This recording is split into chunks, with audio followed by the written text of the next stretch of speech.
Hello everyone, and welcome to another FeedArmy video. In this video, we will be talking about a beginner's guide to AdWords for Google Shopping. So when it comes to Google Shopping, there are a couple of elements that are a little bit confusing for beginners, which is the keywords area, the bidding section, how to do the bidding, what defines the ranking, and also the AdWords, how to add the grouping properly. So what I would like to go first is that keywords are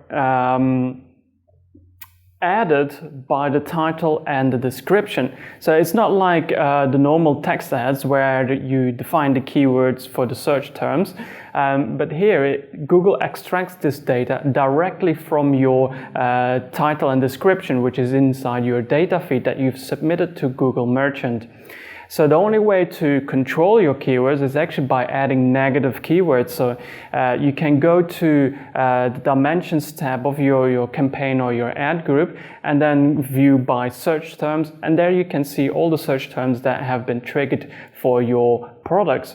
So here you can find out, for example, if there are a couple of search terms with low CTR, you can remove them, or with a low no value at all to the campaign itself, then you can remove them by adding them to the negative keyword list.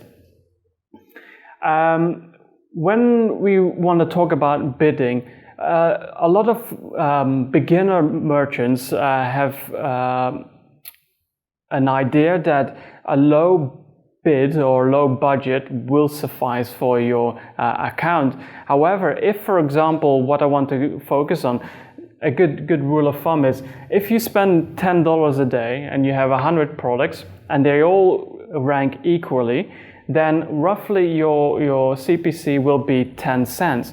Now that is a little bit of an unrealistic bid because most of them tend to go for anything from 15 cents to up to $1 or $1.50.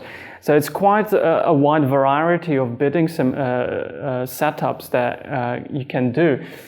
So I encourage that you don't bid too low, because in the beginning what defines your product positioning is the bidding and the data quality of your feed. So if you're bidding too low, then your products will not appear as much on Google Shopping. If you bid too high, then of course you start spending too much money. But you need to spend a little bit of money so that you can have a historic ranking. So for example, if I spend, let's say, $20 a day, I don't get any warnings that I need to spend more money, then you can see that the impressions will increase, your clicks will increase, and thus Google can have an historic ranking for that product.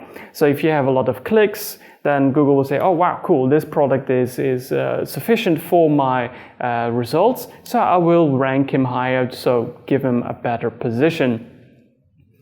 So when we're talking about ranking, so I've already covered the historic ranking, so the historic performance is very important.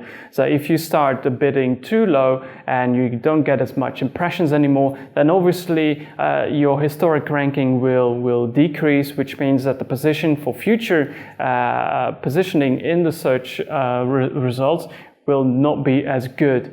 So it's important that we keep the historic ranking good and also the present ranking.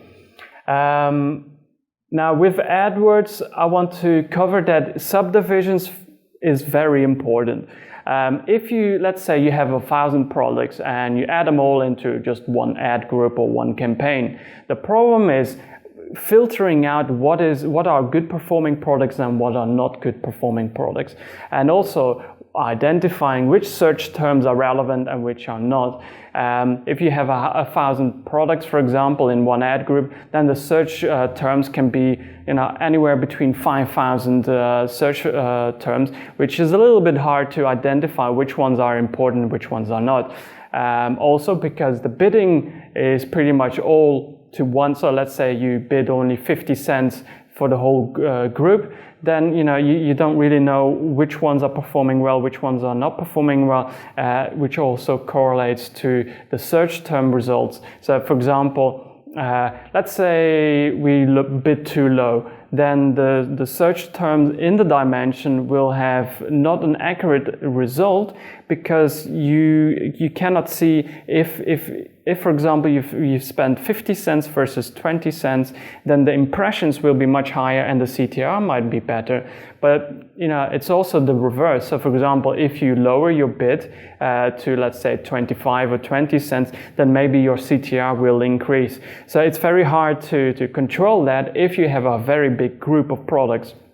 So to subdivide your products, you do this by adding either the categories, the product type, the custom labels that you have, and then the final one you can subdivide by the item ID itself. So I really recommend you doing that, but not just one ad group, 1,000 products, subdivide all the way down. I recommend that you have around 100 products, plus minus of course, per ad group, so that when you go into the dimensions, you can filter out each ad group. So for example, if I only want to see, for example, group A has 100 products and group B has 100 products or 150 products, then in the dimensions, I can select or click on the ad group itself, and then in the dimensions you can define just on the ad group itself, which will be more beneficial for you to find the search terms and also control your products much easier. If you have too many products in one ad group, then it's very hard to control. Well, this is actually a very short introduction to AdWords in Google Shopping, or AdWords for Google Shopping. But there are a lot of other areas that you can improve. So for example, there's also the extensions that you can do. So for example, the timing. So look in the dimensions, what time of the day your products are viewed most, then increase your ad schedule by, for example, 10% or 20% for those times, and decrease it or set it to 0% for the other times. You can also do this for location and also for device. So I recommend you doing this. Now for people that are interested in promotions, do not add promotional text or wording in the titles or descriptions or the images. There's another video on my YouTube channel that you can watch about promotions. Promotions is quite different opposed to what most merchants consider as a promotion. Me myself, I got caught up in that situation where I thought it was something, but it's actually completely different. So the promotions are checkout redemption systems. So you have to have your